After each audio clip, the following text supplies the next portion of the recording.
नमस्कार। राज्य शिक्षा शोध एवं प्रशिक्षण परिषद बिहार पटना में आप सभी का फिर से स्वागत है। बच्चों, पिछली कक्षा में हम लोगों ने कक्षा 10 के हिंदी के विषय के गद्य खंड के भाग 2 कहानी विष के दांत के बारे में पढ़ा था, उसके बारे में जाना भी था। उस कहानी को हम लोग एक बार फिर से उसके पिछले भाग को सारांश के रूप में जान लेते हैं। कहानी थी कि सेन दंपत्ति के यहाँ 5 लड़कियाँ, 1 लड़का है और सेन दंपत्ति अपने लड़कियों और लड़कों के लिए अलग अलग नियम कानून बनाते हैं। जहाँ लड़कियों को बहुत सी बातों की आज़ादी नहीं है, वहाँ उनके लड़के को हर बात की आज़ादी दी जाती है। उसके अनुसार घर में नए नियम कानून बन जाते हैं, क्योंकि वो बच्चा घर का होनहार बच्चा माना जाता है। चाहे उसके अंदर कितनी कमियां हो, सेन दंपत्ति उसे अनदेखा कर जाते हैं और सुधारने के बजाय उसके कमियों को एक अच्छा सा नाम देकर उसे खुश करने में लगे रहते हैं। इसी क्रम में वे अपने दोस्तों से अपने बेटे की बहुत बड़ाई करते हैं, उसके गुणों का बखान करते हैं कि उनके बेटे में इंजीनियर बनने के गुण हैं।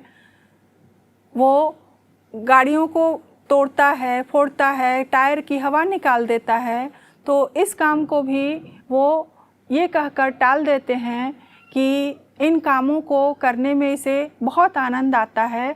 हवा निकालने के लिए आजकल ये सीख गया है और उसके यही सब काम को देखकर हमें लगता है कि इसमें इंजीनियर के सारे गुण हैं।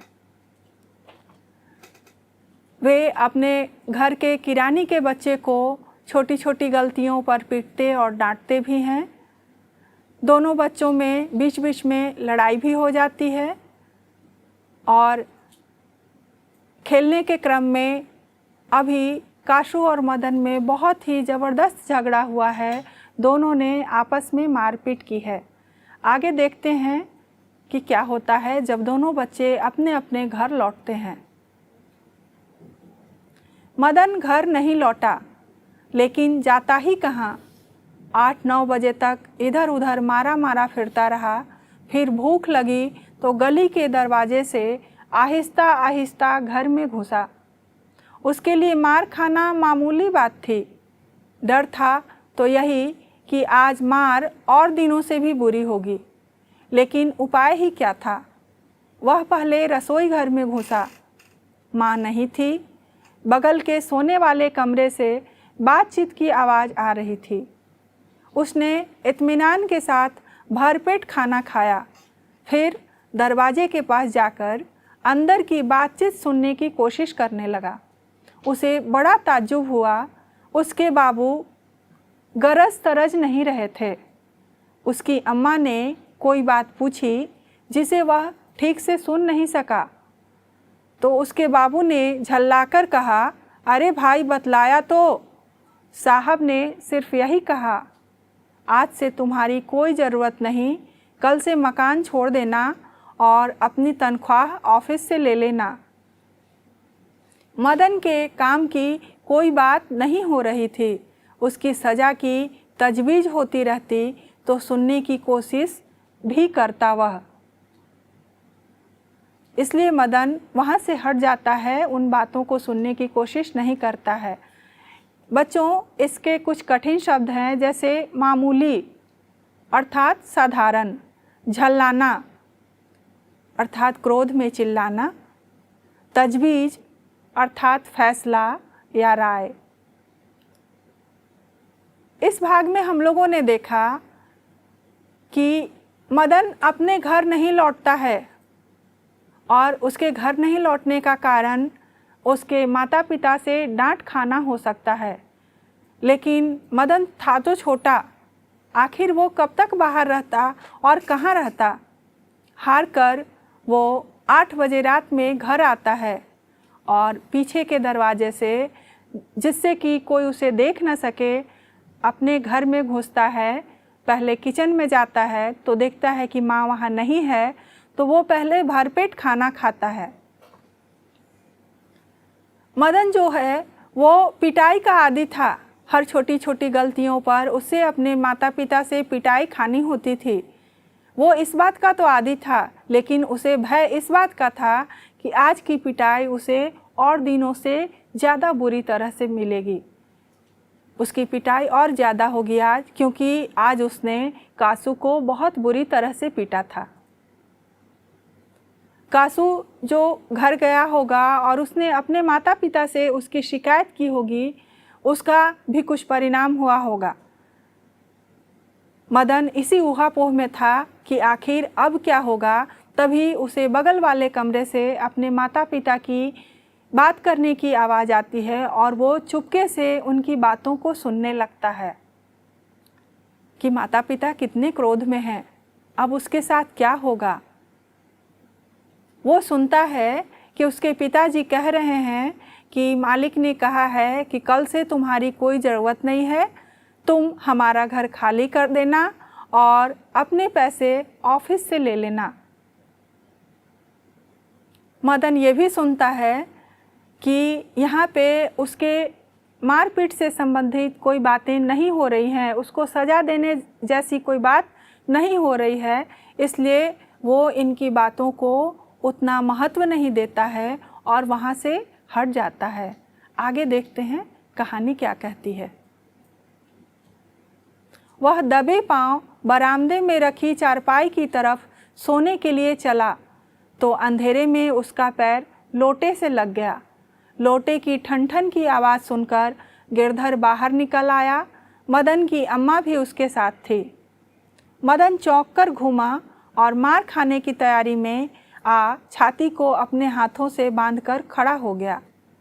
मदन अक्सर अपने पिता के हाथों पिटता था, बहुत पिटने पर रोता भी था, मगर बहादुरी के साथ। इसके कठिन शब्द हैं दबे पांव, अर्थात धीरे से, बिना आवाज़ किए। अब हम लोग कहानी पे आते हैं। मदन अभी भी यही चाह रहा था कि उसके घर में आने की बात अभी किसी को मालूम नहीं हो, क्योंकि जैसे ही उन्हें ये मालूम होगा कि मैं घर आ चुका हूँ तो वे मेरी पिटाई करेंगे ही करेंगे। लेकिन जब वो सोने जा रहा था तो अंधेरे में उसके पाँव से लोटा लग जाता है और जब वो ठन ठन की आवाज़ होती है तो उसके पिता गिरधर और उसकी माँ दोनों कमरे से बाहर आते हैं। मदन चौंक कर पीछे की ओर देखता है, क्योंकि उसके मन में अब ये बात आई है अब तो पिटाना ही पिटाना है। वो हमेशा पिटाता था और जब वो पिटाता था तो इसे वो निडरता के साथ पिटाता था, अर्थात वो कभी पिताजी को गिड़गिड़ा के मना नहीं करता था, माँ को मना नहीं करता था कि मुझे नहीं मारो। जो मार उसे पड़ता था उसे वो निडरता के साथ सहते जाता था। इसके पीछे कारण ये रहा होगा कि उस बच्चे के मन में ये बात होगी कि गलती तो उसकी नहीं है, लेकिन मैं जानता हूँ कि आप मेरी पिटाई करेंगे, इसलिए कीजिए, मैं डर नहीं रहा हूँ। आगे की कहानी देखते हैं। गिरधर निस्सहाय निष्ठुरता के साथ मदन की ओर बढ़ा। मदन ने अपने दांत भींच लिए। गिरधर मदन के बिल्कुल पास आ गया था कि अचानक वह ठिठक गया। उसके चेहरे से नाराज़गी का बादल हट गया। उसने लपक कर मदन को हाथों से उठा लिया। मदन हक्का बक्का अपने पिता को देख रहा था। उसे याद नहीं उसके पिता ने कब उसे इस तरह प्यार किया था। अगर कभी किया था तो गिरधर उसी बेपरवाही, उल्लास और गर्व के साथ बोल उठा जो किसी के लिए भी नौकरी से निकल जाने पर ही मुमकिन हो सकता है। शाबाश बेटा, एक तेरा बाप है और तूने तो खोखा के दो दांत तोड़ डाले। हा हा हा। इसके कठिन शब्द हैं निष्ठुरता, अर्थात क्रूर या निर्ममता। हक्का बक्का अर्थात आश्चर्य से या भौचक होकर। निस्सहाय भी इसमें एक कठिन शब्द है बच्चों, जिसका मतलब होता है बिना सहारा के, जब हमारे पास कोई सहारा नहीं दिखता है तो हम निस्सहाय हो जाते हैं। गिरधर ने जब अपने बच्चे मदन को देखा तो वो निस्सहाय और निष्ठुरता के साथ, दोनों ही भावों के साथ उसकी ओर लपकता है और मदन अपनी आंखें भींच लेता है क्योंकि उसे पता है कि अब मार पड़नी ही पड़नी है। लेकिन तभी उसके पिताजी ठिठक जाते हैं और उसे गोद में उठा लेते हैं। उनके इस कार्य से भी मदन को ये लगने लगता है कि ऐसा आखिर कैसे हो रहा है, क्योंकि मदन को याद ही नहीं है कि उसके पिता ने कभी इतने प्यार से उसे गोद में उठाया भी है। मदन के पिताजी कहते हैं कि एक मैं हूँ जो हमेशा डरा डरा ही रहता हूँ और एक तू है जिसने कासू के 2-2 दांत तोड़ डाले। और वो कस कस के हंसने लगते हैं। बच्चों, यहाँ पे उनके हंसने और बच्चे को प्यार करने का कारण ये नज़र आता है कि जैसे ही वो अपने बच्चे को पीटने जाते हैं, उन्हें ध्यान आ जाता है कि आखिर सेन साहब ने तो उसे नौकरी से निकाल ही दिया है, तो अब अपने बच्चे को पीटकर क्या मिलने वाला है। और वो भी तब जब वो जानते हैं कि गलती केवल उनके बच्चे की नहीं रहती है। पहले तो गिरधर की ये मजबूरी थी कि वो सेन साहब के यहाँ नौकरी करता था और नौकरी से निकाले जाने का डर उसे अपने बच्चे के तरफ उसकी तरफदारी करने, उसे प्यार करने या अपने बच्चे की तरफ से बोलने के लिए रोकता था। लेकिन आज वो इस डर से मुक्त था, इसलिए वो अपने बच्चे को गोद में उठाकर प्यार करता है और उसे शाबाशी देता है और फिर हंसने लगता है। बच्चों, इस कहानी के माध्यम से लेखक ने सामाजिक विडंबना पे बहुत ही कट्टर प्रहार किया है, कटाक्ष किया है। हमारे समाज में एक तरफ अमीर घर के बच्चे हैं और दूसरे तरफ गरीब घर के बच्चे हैं। अगर अमीर घर के बच्चे किसी गलती को करते हैं तो उनकी गलती को नज़रअंदाज कर दिया जाता है, उन्हें उस गलती पर भी प्यार दिया जाता है और प्यार दिखाया जाता है। लेकिन वहीं गरीब घर का बच्चा अगर छोटी सी गलती भी करता है तो उसे उस गलती के लिए बहुत सारी बातें सुननी पड़ती हैं, गालियाँ खानी पड़ती हैं और पिटाई भी खाना पड़ता है। तो ये दिखाता है कि किस तरह हमारे समाज में अमीरी और गरीबी का भेदभाव बहुत ही व्यापकता से मौजूद है और उसे लेखक ये दिखाना चाहते हैं कि इस सामाजिक भेदभाव को दूर करने की ज़रूरत है। इस कहानी के माध्यम से वो हमें यही दिखाना चाहते हैं, हमारे अंदर यही भावना जागृत करना चाहते हैं कि ये चीज़ें नहीं होना चाहिए। एक तरफ अमीर घर के बच्चे को उसकी गलती के बाद भी उसे शाबाशी दी जाती है, उसे प्यार किया जाता है, वहीं गरीब घर के बच्चे को डांटा जाता है छोटी सी गलती पर भी। ये बात ये दिखाता है, इससे ये पता चलता है कि अगर बच्चा अमीर घर का हो या गरीब घर का, गलतियां तो गलतियां होती है। अगर अमीर घर के बच्चे को इस गलती के लिए कोई सज़ा नहीं दी जाती है, उसे इसके लिए रोका नहीं जाता है, तो ये कल समाज के लिए एक कलंक के रूप में उभरेगा, क्योंकि ये बच्चा हमारे ही समाज का अंग है और इस बच्चे का अच्छा होना भी उतना ही ज़रूरी है जितना कि एक गरीब घर के बच्चे का अच्छा होना। इसलिए इस कहानी के माध्यम से लेखक हमें यह बताना चाहते हैं कि बच्चा चाहे गरीब हो या अमीर, धनी हो या निर्धन, चाहे वो किसी भी समुदाय का हो, सबको समान प्यार मिलना चाहिए, समान संस्कार मिलना चाहिए, समान सीख मिलना चाहिए, उनमें भेदभाव नहीं होना चाहिए। सभी बच्चों को आगे बढ़ने के लिए, एक अच्छा नागरिक बनने के लिए अच्छे संस्कार और सीख की ज़रूरत होती है। इस तरह से यह कहानी समाज के आदर्शों, विडंबनाओं को दिखाते हुए समाज में एक नए प्रतिमान स्थापित करने के लिए हम लोगों को प्रेरित करती है कि कैसे हम अपनी अच्छी आदतों, अच्छे संस्कारों और अच्छे व्यवहारों के बल से अपने बच्चों में अच्छे गुण, अच्छे व्यवहार डाल सकते हैं और उन्हें एक अच्छा नागरिक बनने में मदद कर सकते हैं। बच्चों, इस पाठ में से संबंधित कुछ वस्तुनिष्ठ प्रश्न भी हैं जिन्हें हम लोग एक एक करके जानेंगे और उनके द्वारा हम अपने पाठों का पुनराभ्यास करेंगे। तो आइए देखते हैं हमारा प्रश्न क्या है। पहला प्रश्न है हमारा, विष के दांत कहानी के रचनाकार कौन है या कहानीकार कौन है? विकल्प क मोहन राकेश, विकल्प ख कमलेश्वर, विकल्प ग प्रेमचंद और विकल्प घ नलिन विलोचन शर्मा। आइए देखते हैं अब इस प्रश्न का सही उत्तर क्या होगा। विकल्प घ नलिन विलोचन शर्मा इस प्रश्न का सही उत्तर है। हमारा दूसरा प्रश्न है, विष के दांत कैसी कहानी है? विकल्प क सामाजिक, विकल्प ख ऐतिहासिक, विकल्प ग धार्मिक और विकल्प घ मनोवैज्ञानिक। बच्चों, विष के दांत कहानी एक मनोवैज्ञानिक कहानी है, इसलिए हमारा विकल्प घ सही उत्तर होगा।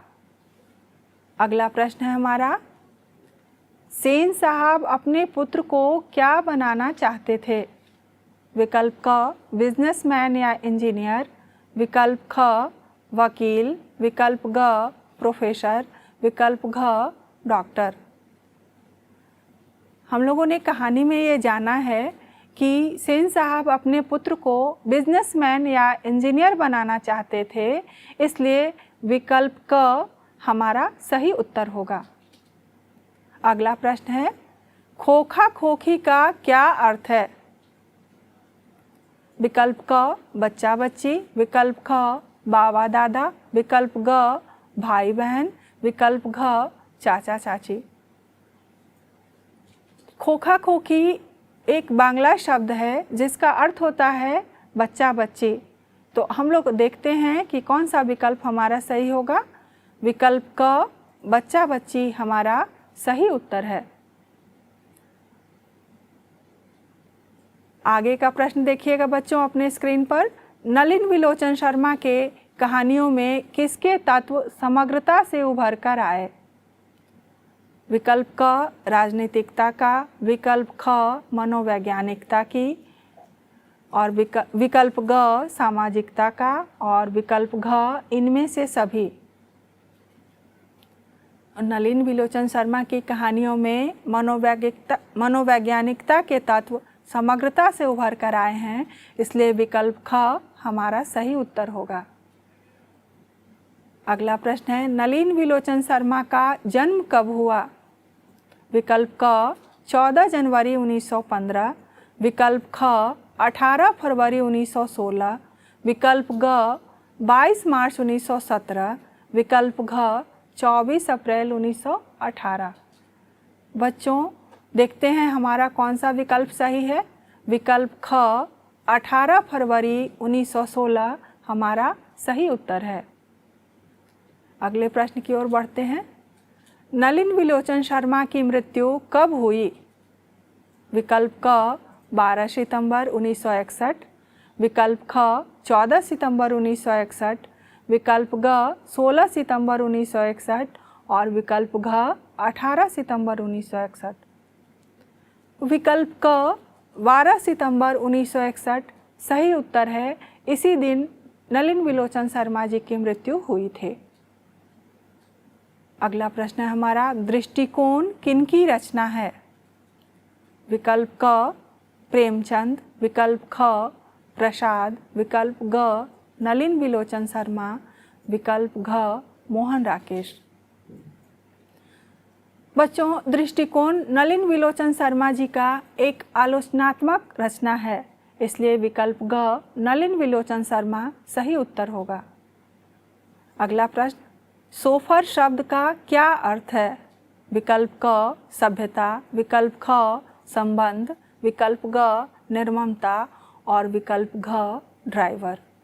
सोफर शब्द का अर्थ होता है आप लोग सोचिए, विकल्प घ ड्राइवर सही उत्तर होगा। अगले प्रश्न को देखेंगे हम लोग।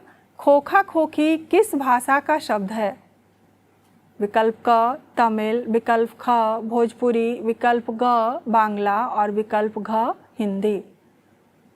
जैसा कि हमने पहले बताया था, खोखा खोखी बांग्ला भाषा का एक शब्द है जिसका अर्थ होता है बच्चा बच्ची। तो विकल्प ग बांग्ला हमारा सही उत्तर होगा। अगले प्रश्न की ओर बढ़ते हैं।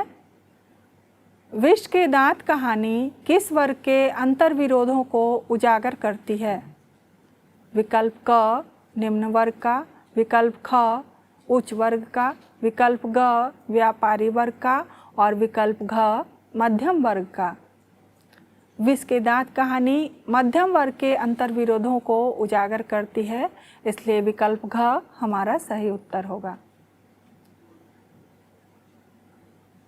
नलिन विलोचन शर्मा के पिताजी का क्या नाम था? विकल्प क पंडित रामावतार शर्मा, विकल्प ख पंडित कृष्णावतार शर्मा, विकल्प ग पंडित मृत्युंजय शर्मा, विकल्प घ पंडित दशावतार शर्मा।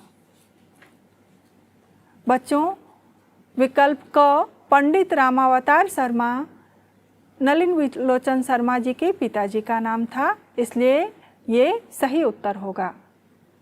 अगला प्रश्न है, गिरधर लाल कौन है? काशू का पिता, विकल्प ख मदन का पिता, विकल्प ग रजनी का पिता या विकल्प घ शेफाली का पिता। गिरधर लाल विकल्प ख मदन का पिता है। इस तरह से हमने पाठ से संबंधित कुछ वस्तुनिष्ठ प्रश्नों के द्वारा अपने पाठ का पुनराभ्यास किया। अब हम लोग कुछ और प्रश्नों के जो पाठ में दिए गए हैं हमारे पाठ्य पुस्तक में, उन प्रश्नों के अभ्यास के द्वारा पाठों का फिर से और अच्छे से एक बार पुनराभ्यास करेंगे। आइए देखते हैं हमारा प्रश्न कौन सा है। हमारा पहला प्रश्न है, कहानी के शीर्षक की सार्थकता स्पष्ट कीजिए। इस कहानी का शीर्षक है विष के दांत। इसमें हम लोगों ने देखा कि हमारे समाज में अच्छाई और बुराई दोनों रहती हैं। हमारे अच्छाई को अगर दबाया भी जाता है तो तब भी वो बुराई पर भारी ही पड़ती है, क्योंकि अच्छाई को ज़्यादा दिन तक दबाया नहीं जा सकता है। कहा भी गया है कि अंत में विजय सत्य की ही होती है। तो जो अच्छाई है, जो सच है, वही हमेशा आगे रहता है, वही विजयी होता है। जिस तरह से मदन ने कासू को उसकी गलतियों के बाद उसके दांत को तोड़ दिया और उस पर विजय प्राप्त कर ली, उसी तरह से हर गलत कार्य में के पीछे जो अच्छाई होती है वही उस पर भारी पड़ती है और कभी भी परिणाम बुराई के तरफ नहीं आता है। चलिए अब हम दूसरे प्रश्न को देखते हैं। सेन साहब के परिवार में बच्चों के पालन पोषण में किए जा रहे लिंग आधारित भेदभाव का अपने शब्दों में वर्णन करें। बच्चों, सेन साहब के परिवार में 5 लड़कियां थीं और 1 लड़का था।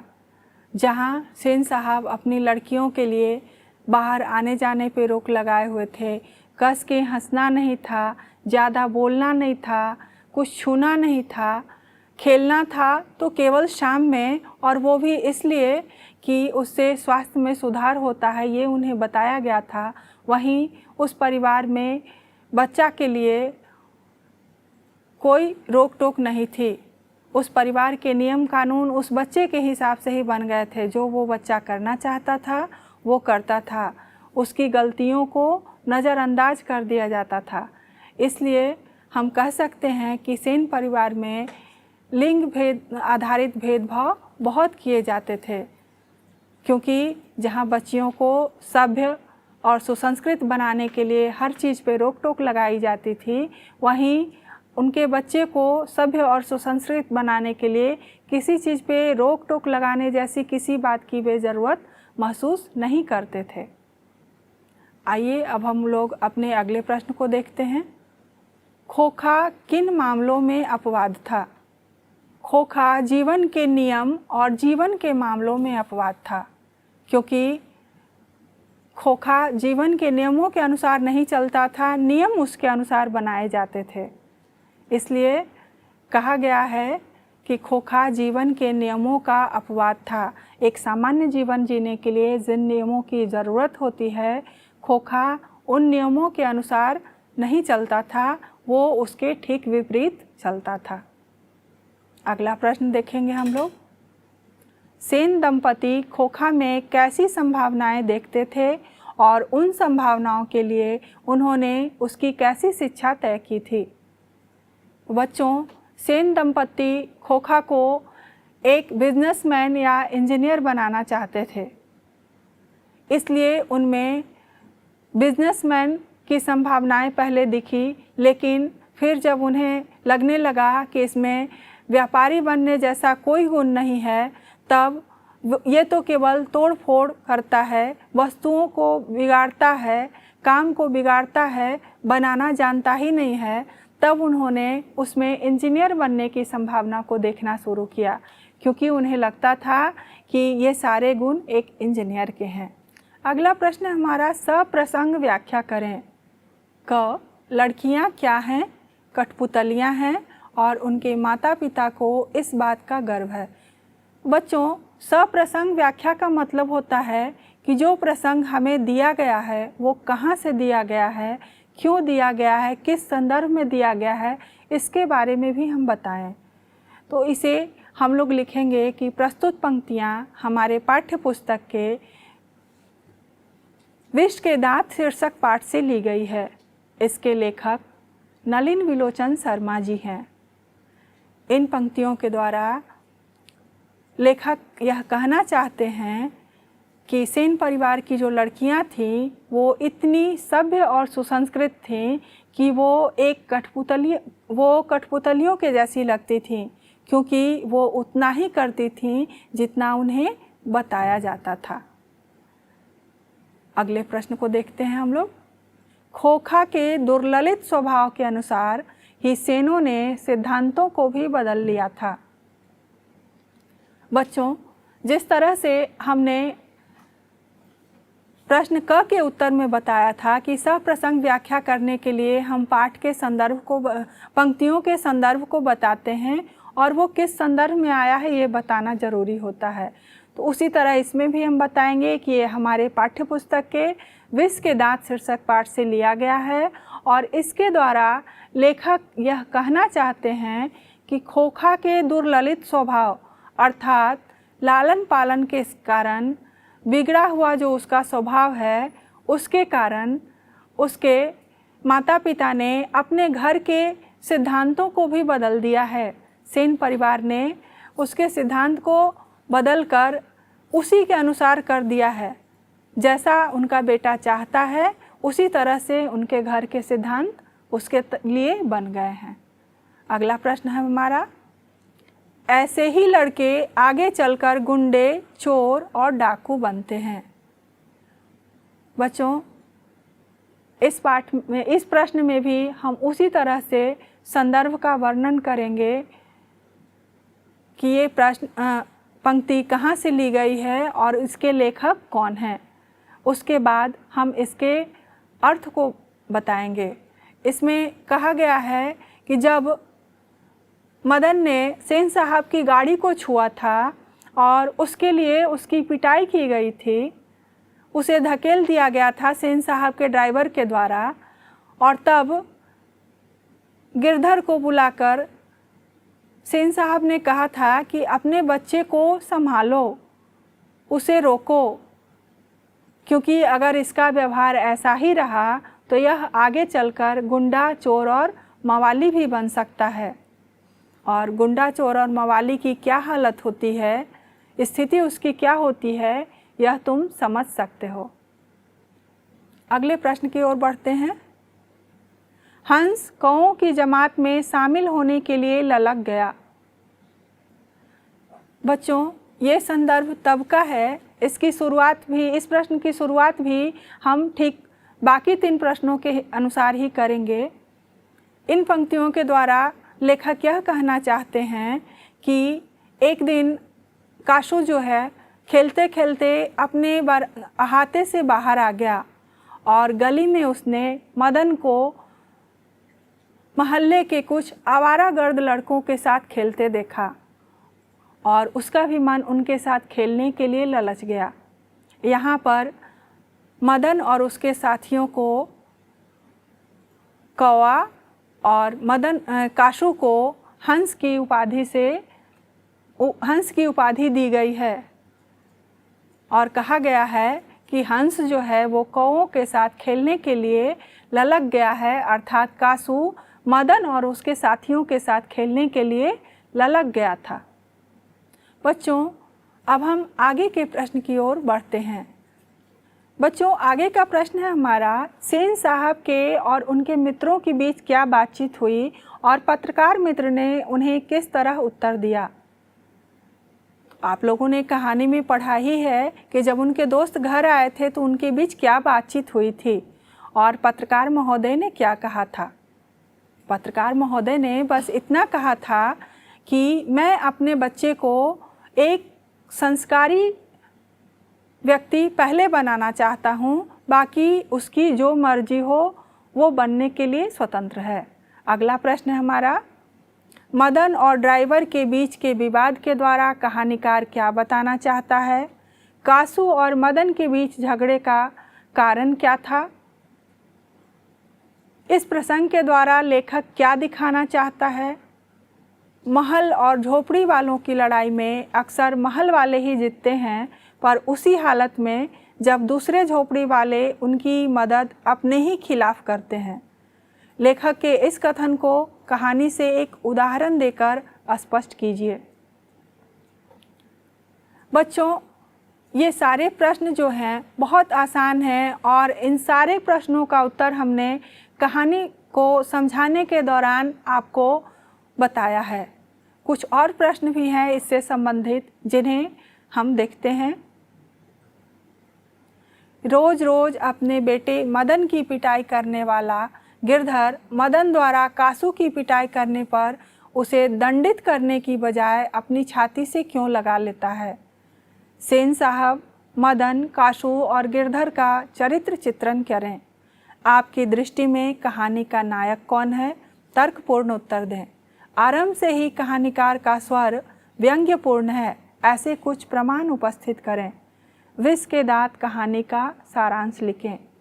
बच्चों, जहाँ पर चरित्र चित्रण की बात आती है तो आप लोगों ने कहानी में सबके बारे में जाना कि कौन कैसा है। कहानी के नायक की बात आती है तो आप लोग देखते हैं कि कहानी काशू के इर्द गिर्द घूमती है।